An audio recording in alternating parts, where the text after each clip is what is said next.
Pinterest. I'm kind of done with it. I know I made a video a while back talking about how I used it to create mood boards and inspiration for a series that would go together. I think that was a really good practice because I could look at different color palettes that go together and how I could incorporate different elements. But now, as I am advancing and thinking more about art as creative expression than producing a specific result, I've kind of been taking a break from her. Now, Pinterest has its time and place. Sometimes it's great to use Pinterest for different stock photos so that we can have a diverse portfolio and understand how different eye shapes, face shapes, skin tones, and all of that come together. I want to be able to draw anyone and anything. So, in that sense, it's great for certain reference photos, but I'm trying not to lean on it too heavily. See, I've found that the problem for me was the more I spend time, or the more I was spending time on Pinterest and social media and things like that, the more my artwork started to kind of just become what everybody else is doing. I felt like I was losing my unique voice as an artist. Who am I? How do I want to express myself? My uniqueness was starting to get drowned out by trends, algorithms, and aesthetics. You can tell when we start to spend more and more on social media, there's almost this uniform way of dressing, decorating, and thinking. So I came to this realization that if I want to make art that speaks me, because the fundamental thing of my art career is I've been trying to find me. Who am I and how am I different? How am I the same as other people? And if I want to find my creative and authentic voice as an artist, I have to tune in, not scroll and zone out. Here are 4 different ways and practices that I do to help tune in and find my authentic voice as an artist and obtain some sense of creative clarity. 1, I have been doing morning pages.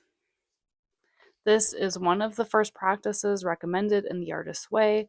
It's something that the author of this book strongly recommends, and I couldn't be happier. I've been doing my morning pages every single day outside of a couple outlier days since January 1st.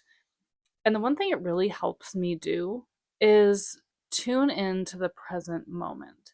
So I write about first, a lot of times I just write the date. I write the day. I'm like, okay, it's a Monday. So what are we going to do today? And it helps just get all of the mental clutter out of my head and onto paper. I've realized since doing the morning pages that I am someone that carries a lot of mental clutter, and it comes off in 2 ways, especially for my husband and my family. I either tell him things 2 or 3 times because I keep thinking about it and I forget that I tell him, or I keep thinking about it and I think I told him and then I don't even communicate anything at all. And what I've realized with my morning pages, it does really help ground me into the day because I just get to do a total brain dump.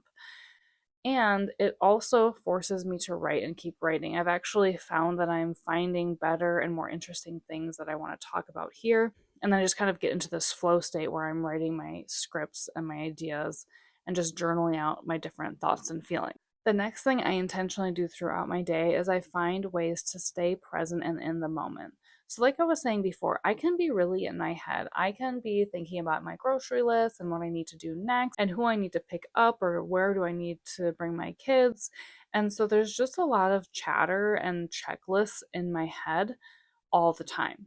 And a really great way that I have been able to counter that a little bit is making sure that I'm staying present in the moment. Some ways that I stay present in the moment is I'll take a nature walk or I'll take my dogs out for a walk. And sometimes it's with music, sometimes it's without, and I just want to hear the birds and the traffic and people talking in the distance. And I just like to observe nature. I usually just walk around my neighborhood and I look at people's gardens because they're absolutely beautiful. Trees that I like, my favorite trees, think about how they're like just look at their shape and their colors, and I just really get into that. Also, another good one that ties into walking, if you don't feel like walking, just going for a drive and getting out of your house can help ground you in the moment. And sometimes when we're in the moment, we get those little moments of clarity on what we should do next. What is our next creative project? We get that instead of trying to figure it out, we almost just download it, we receive it. Another great thing that a lot of artists do or creatives do is take a shower. Sometimes those shower thoughts, I don't know what it is about being in there, but I take a shower, take a bath, and I'm just like doing my own routine. I'll get that download of inspiration. The next thing would be doing chores without distractions.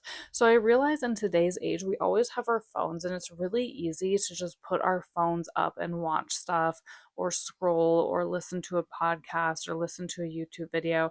Now, if you're watching this one, don't turn it off. Finish mine.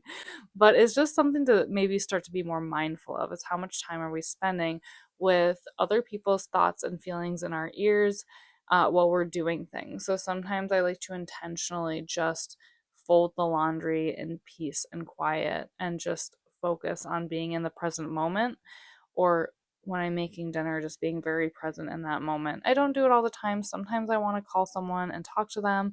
Sometimes I want to listen to someone's thoughts or ideas about how to like continue making these YouTube videos. But setting that intention of, okay, for part of my chores today, I'm going to do it in a very mindful and present way. And you just never know what's going to happen. My last presence practice would be one that is not my favorite, but I'm trying really hard to get better at, and that's working out. I feel like working out is a great way to get into your body and out of your head, which is exactly something that someone like me has had to work diligently on and with some intention. So, doing things like yoga or weightlifting or Pilates and just getting out of my head for a little bit and getting into my body, I don't know, there's just something about it, and sometimes I get my best ideas when I'm doing that, and that kind of ties in with the walking too, because that is a form of exercise, just moving our body, getting into the moment. 3 is doodling or making bad art. Just maybe when you open your sketchbook, write that random shape and then see what can I make out of it, and have set some time aside in your practice to just make things without any expectations. Yes, it is, like I always say, it's good to practice references. Sometimes it's good to just draw a piece of fruit and some still life to practice shapes and shading, but you never can go wrong with just doodling it randomly. I love doodling with music too. Sometimes that's just the sound of the music and the beat and everything, and then I just kind of get into my, you know, the movements of the pen and get really into the present moment. Number 4 is using your world as your reference. Now, I'm sure some of you are thinking is like, yeah, Jessica, that's all great, but I still want to practice like drawing faces and bodies or landscapes or whatever.